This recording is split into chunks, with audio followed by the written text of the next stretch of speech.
Sabrina 2000s comic, issue 41. It starts out with Sabrina having to deal with bad Hilda and Zelda this time, because they're mad at her for coming home late. This is the kind of treat Sabrina like a child writing that just makes me wish she was an adult with no authority figures living with her. At least they're mad at her for a justified reason. They have to go to Salem's transformation hearing and Sabrina's late. Why did she have to come with them? Enchantress and the Witches' Council are going to decide if Salem will stay a cat for another century. Why should I care about his story? It's immediately predictable that they'll decide to keep Salem as a cat, because that's the status quo. I should just skip the story entirely. Sabrina says Harvey was walking her home and she got distracted.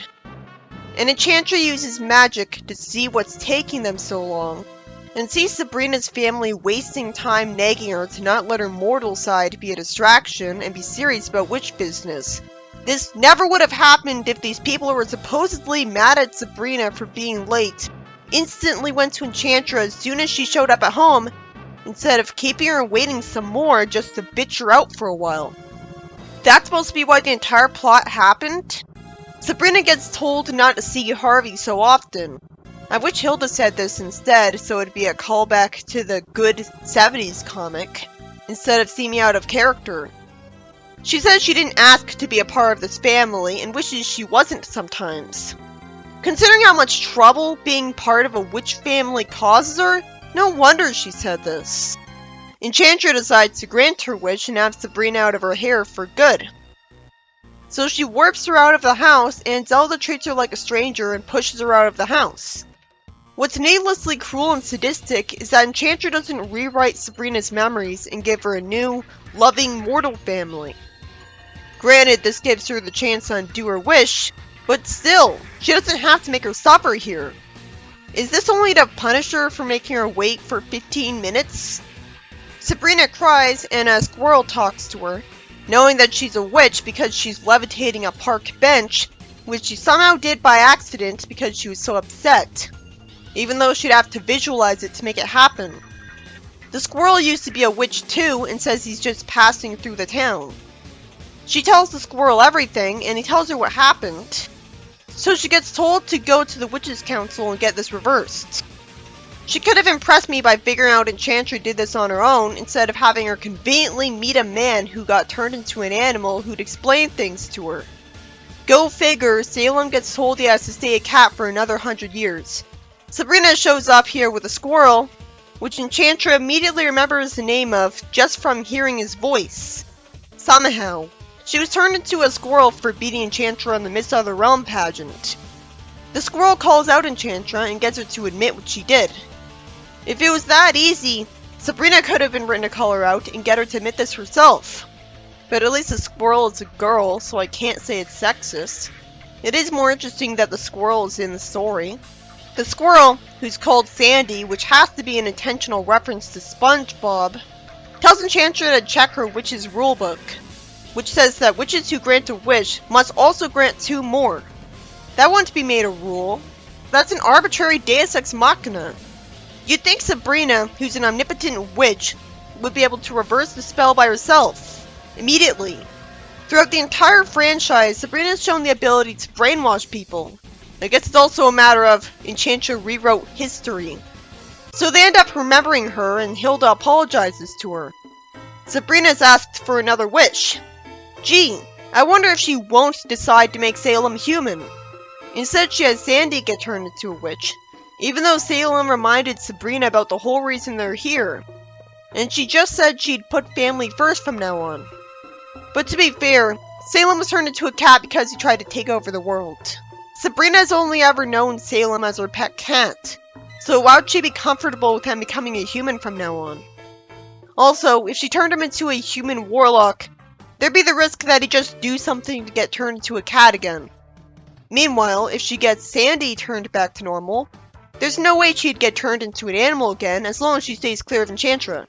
So it's a safer bet, more responsible, and the right thing to do to reward Sandy for helping Sabrina. She thanks Sabrina, and fortunately, when Sabrina and her family get home, Sabrina does immediately think to apologize to Salem, and she gets to explain herself. Sandy's been a squirrel even longer than he's been a cat. You know, she could have just kept it simple and explained that she was rewarding Sandy for helping her out today. Lucky for Sabrina, Salem's not mad at her, because he's so amazed by how pretty Sandy looks now, even though when she leaves, he won't get to see her anymore. So logically, he'd be mad at Sabrina afterwards. It sure is lucky for Sabrina that her family isn't mad at her for betraying Salem. I'm glad she did indeed get written to help Sandy because it's the right thing to do, and not just because the writer was writing her to be an idiot. The story ends with Sandy deciding to go live in a treehouse somewhere, just like Sandy Cheeks. In the next story, Esmeralda thanks Sabrina for coming with her to the other realm to sell cookies for the Junior Witches League. That dialogue is stilted because she has too much to say. Sabrina says she missed out on this because she grew up on Earth, even though mortals sell cookies too. Her cousin says that eating the cookie casts a little spell that lasts a few minutes. Sabrina decides to eat one for some reason, and her cousin says that's not a good idea. Sabrina says that if she's selling them, she should sample one. At first she thinks it didn't affect her. They go to sell cookies to Shinji first. He agrees to buy a cookie and eats it right in front of them instead of immediately going back inside, which is unrealistic. And he turns into a Cyclops. Why would that be one of the possible spells? No one would want that. The story doesn't need this many panels for how predictable its plot is. Especially since the victims aren't people we hate. Go figure, the old lady turns into a monster too. The cookie also triples some triplets. All of the cookies they were selling were stamped as reject. Esmeralda says she bought all these boxes at the Spell Cookie outlet because they're seconds. So they cost way less per box and she pockets the difference. Sabrina stupidly asks what makes them rejects when she'd know they were rejects because their spells were awful. I guess an evil witch made them. The boxes say that the unpleasant effects of the cookies last for several weeks. They get chased by an angry mob, and Sabrina gets to be competent for once by warping her and her cousin home to the mortal realm. She gets thanked and demands Esmeralda to apologize to the customers when they calm down and refund their money. The story ends with Sabrina having a tail. It would have been lazy and underwhelming if nothing happens to her when she ate a cookie. Why would the spells be guaranteed to last for weeks? Wouldn't a witch be able to undo them right away? Or a whole bunch of witches at once? I'm just glad we saw total strangers suffer from the effects of the cookies instead of it being an entire story where Sabrina alone is made miserable, because that would have felt more mean-spirited. In the next story, suddenly Sabrina has a hairstyle like a little girl. Well, that's off-putting. She says she's sick of Amy showing off about her dance number for the talent show. Then Amy flirts with Harvey, as I hope she'll be tormented with magic in this story because there's no point in using her otherwise. It's just annoying the audience. She tells Sabrina that she can't dance while she can, even though she proved that she could dance in the animated series comic, which is supposed to take place before this. And this prompts Sabrina to lie that she has a rock band instead of telling her that she can dance, since she's an idiot. So she has to compete with Amy in the talent show with a rock band. At least she lampshades that she said a stupid thing. She sees her Cinderella book at home and realizes that she just has to zap up her band. She'd still have to use magic so that she could play an instrument or sing. She's surprisingly smart enough to create robots to be her rock bandmates. And people assume they're costumes. So that's why she can get away with it. I'm glad that person said that. She's expected to do too many encores, and the rockmates disappear in front of everyone. Sabrina thinks she forgot the midnight rule of the Cinderella spell. Why did she go with the spell that had a midnight rule? She'd have to intentionally give it that rule. And she naturally assumes that now the whole school knows about witchcraft, but somehow they just cheer and she gets first prize. And they somehow assumed she did a computer-generated stage show with hidden projectors as a teenager. Good thing Sabrina won. I mean, magic is a talent too. So if someone with a talent that no one else in the school has can deserve to win, so would Sabrina. But it's too bad Amy didn't get punished with magic. The first story's premise was never really given a chance because after Enchantress cast a spell on Sabrina for making her wait, Sabrina doesn't get to see whether or not she'd be happier living with a mortal family instead of her actual one. And instead, Enchantra makes her an orphan who remembers her old life. So of course she wants her family back, and she conveniently gets it back because she conveniently met a transformed squirrel who called out Enchantra and told her about a rule that wouldn't exist, that witches have to grant 3 wishes, not 1. She didn't actually get her wish granted. She clearly meant that she wanted a different family. I was given no reason to sympathize with her family in this story. The second story brought back Esmeralda's evil side, having her sell evil magic cookies to people because they were cheaper. And the third story is about Sabrina creating a rock band of robots and winning a talent show. I like that it just ended there with no consequences. I bet if this was a sitcom, she'd be ready to give up the first prize if she even got to win it at all. Or she'd have to reverse time to undo it all, and she has to learn a lesson at the end of every episode. She just beats Amy in the talent show using her magic, and it's fine. But I was so disappointed that Amy didn't get embarrassed with magic directly. Sabrina 2000s comic issue 42. Sabrina thanks Harvey for walking her home, and he says it's totally his pleasure, being confusingly happy about it in his dialogue. He asks her if she's gonna invite him in. I wonder if she won't. She tries to, and then tells him to leave because supposedly the house is messy. She kisses him at least, and sees a huge amount of paperwork near her aunt's. Because when you live several hundred years, it really stacks up. Hilda sees an old tin type of them with Lincoln, and Hilda says that she was the one who gave him theater tickets that they couldn't use. That's not good to write. This is a kids' comic. And yet it was written that Sabrina's aunts are indirectly responsible for Lincoln's death. The tone of the comic's already too dark for my liking because it's depressing. I just feel sorry for Sabrina. At least this is what Sabrina was saying oh my goodness about, and not Shinji being here. Salem points out an old scroll, a prenup that Zelda signed for a short marriage of hers to Metal Melbourne, a classic rocker who happens to be a warlock. And apparently Sabrina knows about him. You'd think people would have done research on his life and know it was his life for a fact because he's a celebrity. So if this not Ozzy Osbourne was alive during the Middle Ages as a minstrel, I'd sure like to know how he covered up the fact that he never had a childhood at the same time as all the normal mortals. Zelda met him in the Middle Ages, and it sure is convenient that he thought to have her sign a prenup because he was such a celebrity. He ended up being interested in some other women, and that caused them to separate.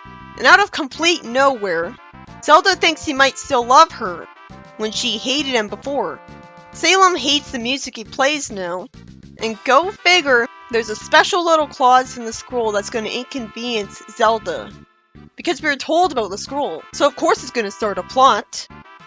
It says that if Zelda's not married 500 years after signing this, she'll lose all of her powers forever, so she has to get back with them.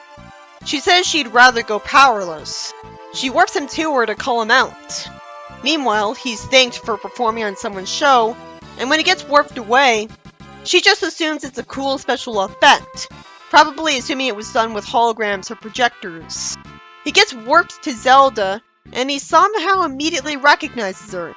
Wait a minute, she had green hair at the start of the 90s comic. Apparently, her having green hair in the past isn't canon anymore. I don't know why they can't just be 3 separate comics. He acts like he's still infatuated with her and still remembers her face after centuries, which I'm not sure is realistic. He assumes that she wants him back, even though she was clearly mad at him. He's smug about this, but then Hilda says that the scroll doesn't say who she has to be married to. I can't even say that he wrote it that way to be generous to her and accepting of her marrying another man, because he just says that he guesses it could be interpreted that way.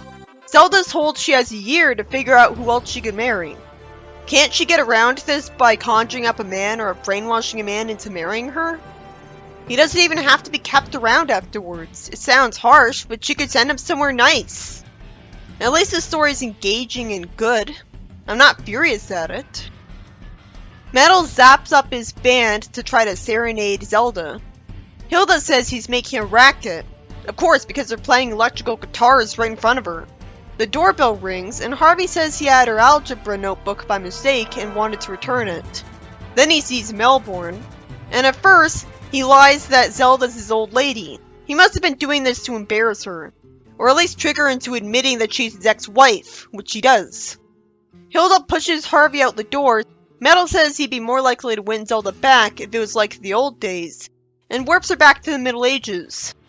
Why didn't he just conjure up a new Zelda to date a long time ago? I doubt he actually loved her enough, because he had a wandering eye. And yet, he wouldn't be happy enough unless it was the real Zelda. She says this sparks some pleasant memories, and he serenades her. But then some girls fawn over him, and he says there's plenty of them to go around, so she remembers why she divorced him. He surprisingly gets the hint and says he'll split for now, but never mind, because he says he'll be back. He offers to give her a kiss so that she can remember what she's missing. She tells him to close his eyes. He wouldn't be so stupid as to trust her. Go figure, she tricks him. She makes him kiss Salem, and somehow he doesn't talk about the fact that the cat talked. He warps away while saying she'll change her tune, and the story ends with her flirting with the waiter at the malt shop. And the text box asks if Zelda will tie the knot, rather than ending it conclusively, which she could have easily done by showing her in the future conjuring up a man to marry specifically to get around that loophole. Also, you'd think maybe she could take this prenup to a lawyer somewhere and get the clause laughed out of court. But she's an idiot in this comic.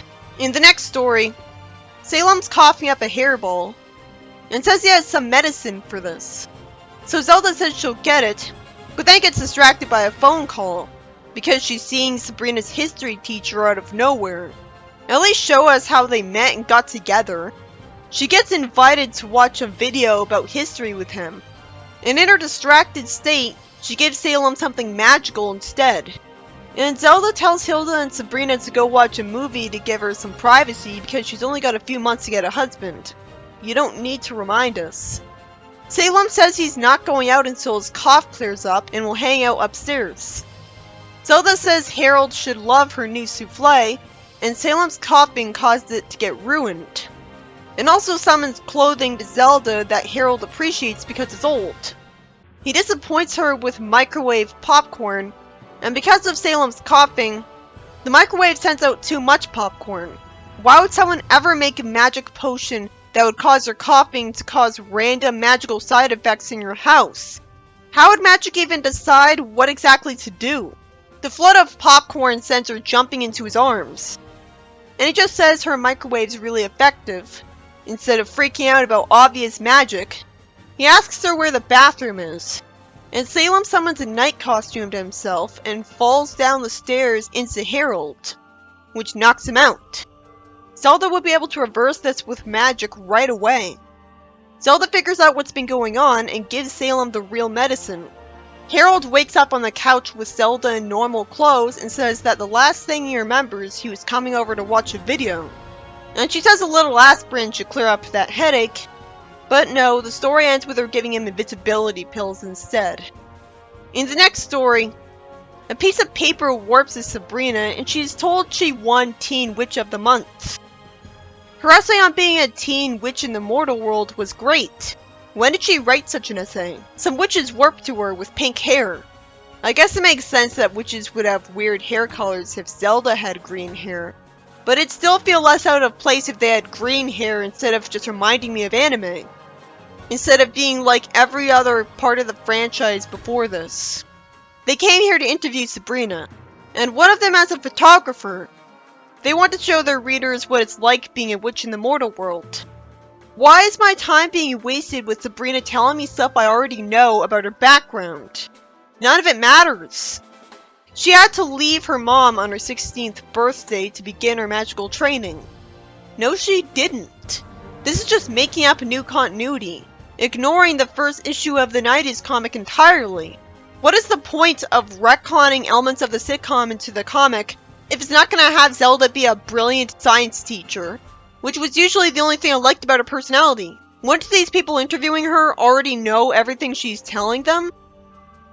Since when is Zelda into rock and funky fashion?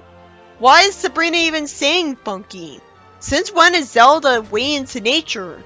And if she wanted to teach her about the fun and magic, she wouldn't be bitching at her for using it. Hilda's supposedly classy and loves doing girly things. Since when? It'd obviously be better to show off these character traits in an actual story instead of having Sabrina tell us them. When you do it like this, it's not memorable.